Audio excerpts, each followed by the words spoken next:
Advocate Saiful Islam পনিরের বিশেষ সাক্ষাৎকার পর্ব ১।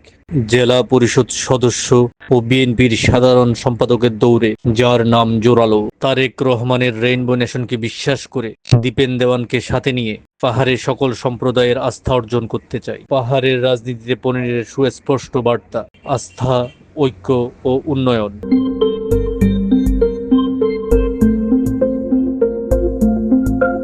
পার্বত্য জেলা রাঙ্গামাটি সম্ভাবনা, সম্প্রীতি এবং উন্নয়নের এক গুরুত্বপূর্ণ ভূখণ্ড। জেলা পরিষদ নির্বাচনকে সামনে রেখে ইতোমধ্যে বিভিন্ন মহলে আলোচনায় উঠে এসেছে এক পরিচিত নাম, অ্যাডভোকেট সাইফুল ইসলাম পনির। তিনি রাঙ্গামাটি জেলা বিএনপির সহসভাপতি এবং জাতীয়তাবাদী আইনজীবী ফোরামের সভাপতি। জেলা পরিষদ সদস্য এবং জেলা বিএনপির সাধারণ সম্পাদক পদ নিয়েও চলছে নানা আলোচনা। পাহাড়ি বাঙালি সম্প্রীতি, রাঙ্গামাটি চট্টগ্রাম সড়ক ৪ লেনে উন্নীত করা, পর্যটন উন্নয়ন, সিএনজি শৃঙ্খলা, শিক্ষা, স্বাস্থ্য এবং তরুণদের খেলাধুলার সুযোগ, এসব বিষয়ে তার দৃষ্টিভঙ্গি কি? জেলা পরিষদ সদস্য হিসেবে নির্বাচিত হলে তিনি কিভাবে রাঙ্গামাটির উন্নয়নকে এগিয়ে নিতে চান, সেই পরিকল্পনা ও ভাবনা নিয়ে আমাদের এই বিশেষ আয়োজন। আজ থাকছে ধারাবাহিক সাক্ষাৎকারের প্রথম পর্ব।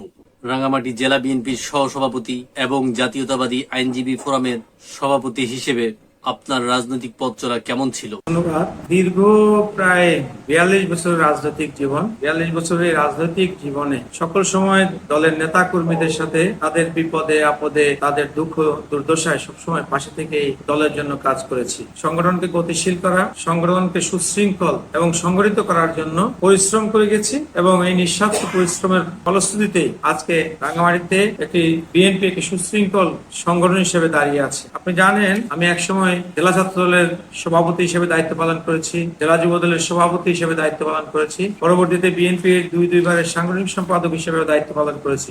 এই পর্যায়গুলো পার হতে গিয়ে যুবদল, ছাত্রদল সহ বিভিন্ন অঙ্গ সংগঠনের নেতা কর্মীদের সবসময় পাশে থেকেছি। আদালত প্রাঙ্গণে একজন আইনজীবী হিসেবে নেতা কর্মীদের মিথ্যা মামলা, হয়রানিমূলক মামলা থেকে তাদেরকে পরিত্রাণ দেওয়ার জন্য প্রাণপণ চেষ্টা চালিয়েছি এবং সেক্ষেত্রে অনেকটা নেতা কর্মীদের বিপদে পাশে থাকতে পারে নিজেকে অনেক সময় ধন্য মনে করেছি। আমি মনে করি বিএনপি রাঙ্গামাটি পার্বত্য জেলার যে সকল নেতা কর্মীরা আজকে রাজনীতিতে সম্পৃক্ত আছেন, তাদের সাথে আমাদের যে আত্মার গভীর সম্পর্ক, এই গভীর সম্পর্কটা ভবিষ্যতেও আমাদের অব্যাহত থাকবে। আমরা চাই বিএনপি নেতা কর্মীদেরকে পাশে নিয়ে, সাথে নিয়ে কাজ করতে এবং তাদের বিপদ আপদ, তাদের দুঃখ দুর্দশায় তাদের পাশে থাকতে, তাদের আগামী দিনের ভবিষ্যৎ গড়ে তোলার ক্ষেত্রে আমাদের সহযোগিতা অব্যাহত থাকবে। জেলা পরিষদ সদস্য ও জেলা বিএনপির সাধারণ সম্পাদক হিসেবে আপনার নাম নিয়ে যে আলোচনা চলছে, এ বিষয়ে আপনার অবস্থান কি? আসলে দীর্ঘ সময় বিএনপির রাজনীতির সাথে সম্পৃক্ত ছিলাম, বিএনপির নেতা কর্মীদের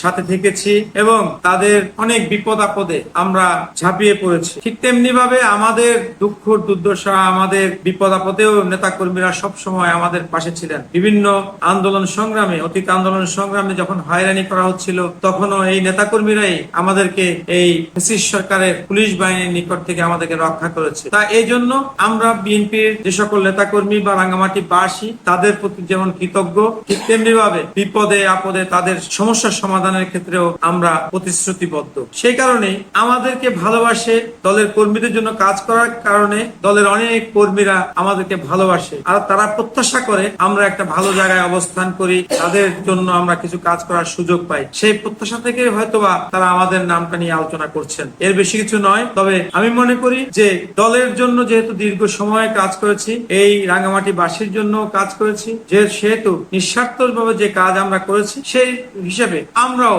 ভবিষ্যতে বিভিন্ন ক্ষেত্রে দলীয় বা সরকারি পোস্ট পদবিতেও আমরা আমাদের সেই স্বীকৃতিটুকু পেতে চাই। এক্ষেত্রে আমাদের দলের নেতাকর্মীরা আমাদের বিষয় নিয়ে আলোচনা করতেই পারে। এছাড়াও আমাদের যারা উচ্চতর মহল আছে, আমাদের প্রিয় সংসদ সদস্য এবং আমাদের প্রিয় মন্ত্রী মহোদয় জনাব দীপেন দেওয়ান, উনি এই রাঙ্গামাটি পার্বত্য জেলা থেকে সংসদ সদস্য নির্বাচিত হয়েছেন বিপুল ভোটের ব্যবধান। বাংলাদেশের সকল সংসদ সদস্যদের মধ্যে সবচেয়ে বেশি ভোটের ব্যবধানে উনি নির্বাচিত হয়েছেন এবং এই অঞ্চলের সকল জাতিসত্তাকে উনি একীভূত করেছেন। একসাথে তো উনি একীভূত করতে সক্ষম হয়েছিলেন বলেই এই বিরাট ব্যবধান নির্বাচিত হয়েছেন। আমি বিশ্বাস করি উনি যারা জনগণের সাথে আছে, জনগণের জন্য কাজ করে, তাদেরকে নিয়ে উনি ভবিষ্যৎ চিন্তা এবং পরিকল্পনা করবেন এবং সেই পরিকল্পনা থেকেই হয়তো জনগণ বা আমাদের কর্মী বাহিনীরা আমাদেরকে নিয়ে ভাবতে শুরু করেছে। রাঙ্গামাটিতে দীর্ঘদিন ধরে পাহাড়ি বাঙালি সম্প্রীতি নিয়ে নানা আলোচনা আছে। কাপ্তাই হ্রদের পানি ভাগ না করে ঐক্যের ভিত্তিতে শান্তি প্রতিষ্ঠা করা, এই বিষয়ে আপনার পরিকল্পনা কি? হ্যাঁ, এই বিষয়টা হচ্ছে যে আমাদের, আপনারা যেটা জানেন যে আমাদের নেতা অর্থাৎ বিএনপি চেয়ারম্যান জনাব তারেক রহমান যে 31 দফা একটা কর্মসূচি ঘোষণা দিয়েছেন, সেই 31 দফা কর্মসূচির মধ্যে অন্যতম যে দফাটা হচ্ছে সেটা হচ্ছে রেইনবো নেশন। রেইনবো নেশনটা হচ্ছে কি, বাংলাদেশের মধ্যে পাহাড়ি বাঙালি, হিন্দু, বৌদ্ধ, খ্রিস্টান, মুসলমান, ধর্ম বর্ণ নির্বিশেষে সকল সম্প্রদায়কে একটি রংধনুর রঙের মতো করে সকল সম্প্রদায়কে সাথে নিয়ে এই জাতিকে উনি গোছাতে চাচ্ছেন, এই জাতিকে ঐক্যবদ্ধ করতে চাচ্ছেন। সেই ঐক্যবদ্ধ করার যে প্রয়াস আমাদের তারেক রহমান 31 দফা কর্মসূচিতে রেইনবো নেশনের মাধ্যমে ঘোষণা দিয়েছেন, আমরা বিএনপির একজন কর্মী হিসেবে, বিএনপির একজন নেতা হিসেবে আমরাও সেই রেইনবো নেশনের বিশ্বাস করি। রেইনবো নেশনের যে কর্মসূচি তারেক রহমান নিয়েছেন তাতে বিশ্বাস করে এই রাঙ্গামাটি পার্বত্য জেলা সহ